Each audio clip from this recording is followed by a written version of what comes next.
અરે આ હું નવું બનાવ્યું વળી?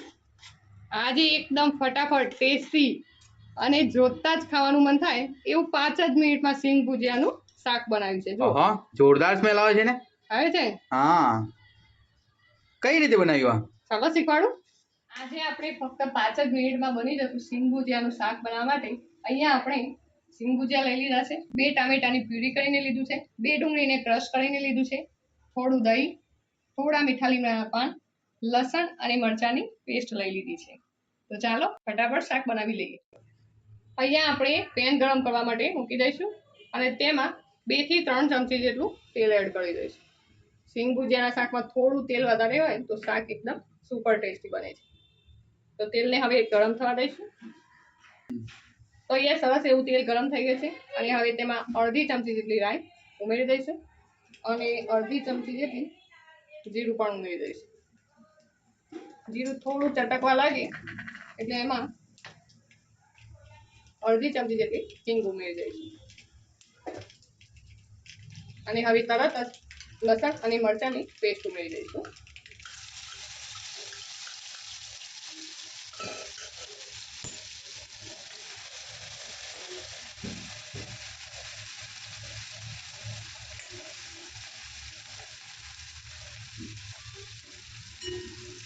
લસણ એકદમ ધીમા તાપે આપણે શેકી લઈશું જેથી કરીને શાકમાં તેનો ટેસ્ટ એકદમ સુપર આવે.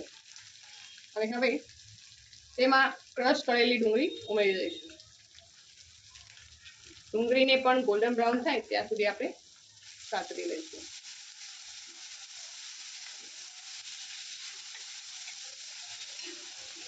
આ શાક ફક્ત 5 જ મિનિટમાં બનીને તૈયાર થઈ જાય છે. જો ઘરમાં કોઈ પણ શાક ના હોય તો આ શાક તમે એકવાર જરૂર ટ્રાય કરજો. ઘરમાં બધાને ખૂબ જ ભાવશે.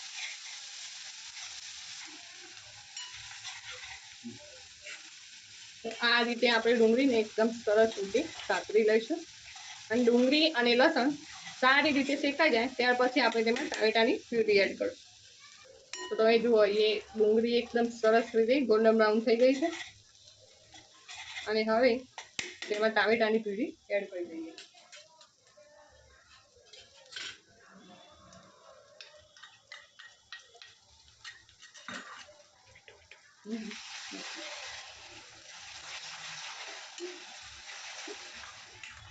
અહીંયા ટામેટાની પ્યુરી એકદમ સરસ રીતે મિક્સ કરી લઈશું અને ટામેટા એકદમ જલ્દીથી ચડી જાય તેના માટે અડધી ચમચી જેટલું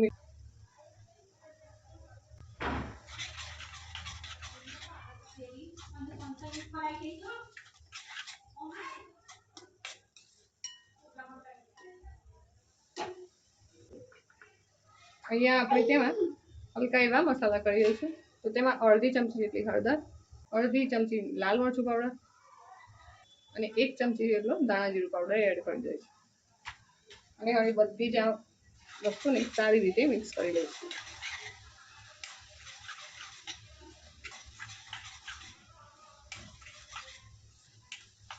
અહીંયા આપણે ગ્રેવીમાં થોડું એવું પાણી એડ કરી દઈશું અને ગ્રેવીને એકદમ સરસ રીતે કૂક કરી દઈશું.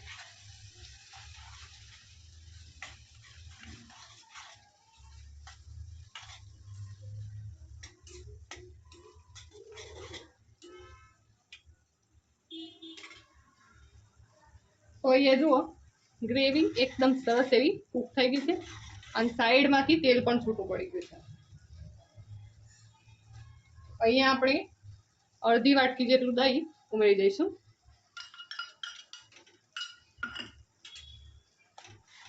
અને તેને એક જ ડાયરેક્શનમાં હલાવતા જઈશું જેથી કરીને દહીં ફાટે નહીં અને આપણી ગ્રેવી પણ ખૂબ જ સરસ. તો અહીંયા આપણે દહીં ઉમેર્યા પછી તેને સતત હલાવતા રહીશું જેથી કરીને દહીં ફાટે નહીં અને શાકનો ટેસ્ટ ખૂબ જ સરસ આવે. તો અહીંયા આપણે ખટાશને બેલેન્સ કરવા માટે અડધી ચમચી જેટલી ખાંડ ઉમેરી દઈશું અને તેને સારી રીતે હલાવી દઈશું. તો તમે જુઓ શાકની ગ્રેવી એકદમ સરસ એવી થઈ ગઈ છે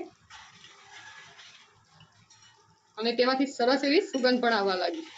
જોતા જ ખાવાનું મન થઈ જાય એવું 5 જ મિનિટમાં આ શાક બનીને તૈયાર થઈ જાય છે.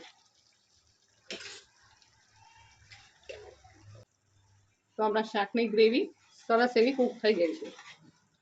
તો હવે તેમાં સિંગ ભુજિયા એડ કરી દઈશું અને તેને સારી રીતે મિક્સ કરી લઈશું.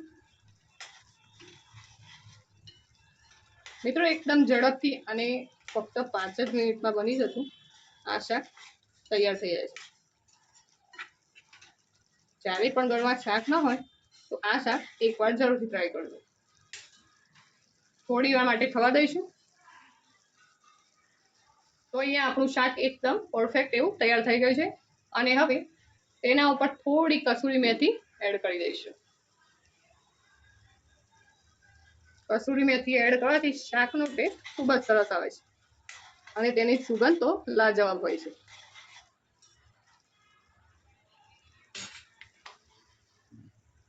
તો અહીંયા આપણું શાક એકદમ રેડી થઈ ગયું છે અને હવે ઉપર થોડા એવા લીલા દાણા એડ કરી દઈશું અને ગરમા ગરમ સર્વ કરી લઈશું.